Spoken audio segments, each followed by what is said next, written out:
Jesteśmy w biurze CEC Government Relations w Warszawie z Markiem Kotlarskim, który pełnił nas rolę Head of Advisory Board. Witaj. Dzień dobry. Jesteśmy po rekonstrukcji rządu, która przede wszystkim stała się z uwagi na wybory do Parlamentu Europejskiego. Wielu ministrów jedzie do Brukseli, ale nie tylko tych ministrów zmieniono. Jest 6 nowych ministrów, 1 nowy wicepremier oraz paru nowych wiceministrów. Nie będziemy przechodzić przez wszystkie nazwiska nowo powołanych ministrów, ale czy są jakieś najważniejsze tutaj nowe osoby w rządzie? Należałoby zacząć od tego, że wbrew zapowiedziom, mimo jakby tej dużej ilościowej zmiany, bo to jest duża ilościowa zmiana, ta zmiana w rządzie nie jest rewolucyjna, tak? Bo oczywiście wiadomo było, że odejdą ci ministrowie, którzy wygrali wybory i dostali się do Parlamentu Europejskiego, natomiast zapowiedzi były bardziej szumne, tak? Ja to odbieram, tę zmianę odbieram w ten sposób, że to jest jednak wzmocnienie takiej relacji pomiędzy rządem a partią. To jest na przykład awans Jacka Sasina na wicepremiera, który ma koordynować prace parlamentarne. Czyli to pokazuje, że na tej ostatniej prostej do wyborów parlamentarnych partia rządząca chce postawić na zrealizowanie do końca tych obietnic, które były postawione wcześniej i lepiej koordynować pracę rządowo-parlamentarno-partyjne. Mówię, że jest to wzmocnienie partia na linii rząd. A czy chodzi o jakieś dane frakcje w Zjednoczonej Prawicy, czy zmienił się ten wewnętrzny balans?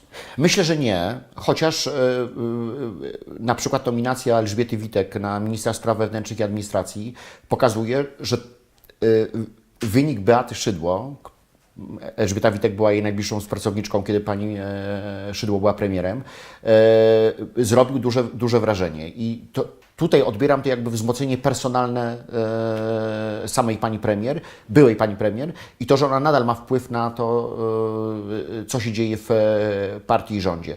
Natomiast inne nominacje myślę, że nie są tak istotne. No może poza wartym odnotowania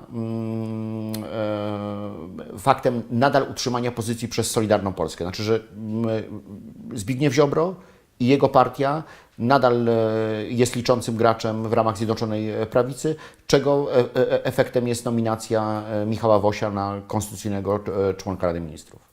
A z perspektywy ogólnej, mając na uwadze wybory parlamentarne na jesieni, czy jest to jakiś znak, jaką strategię przyjmie Prawo i Sprawiedliwość na kampanię wyborczą? Myślę, że ta kampania będzie przebiegała dwojako. Po pierwsze, to będzie kapitalizowanie jeszcze wyniku wyborczego z wyborów do Parlamentu Europejskiego, które okazały się nieoczekiwanym dla wielu absolutnym sukcesem Zjednoczonej Prawicy i PiS-u, a z drugiej strony wzmocnienie tego centrum decyzyjnego w rządzie w postaci nominacji dla Jacka Sasina i Michała Dworczyka, to będzie jakby dopełnienie i kontynuacja tych zmian, które PiS zapowiadał. Następna rekonstrukcja przewidywana jest dopiero po wyborach na jesieni, jeśli Prawo i Sprawiedliwość wygra wybory i zapowiada się, że wygra z uwagi na sondaże i ostatnie wybory.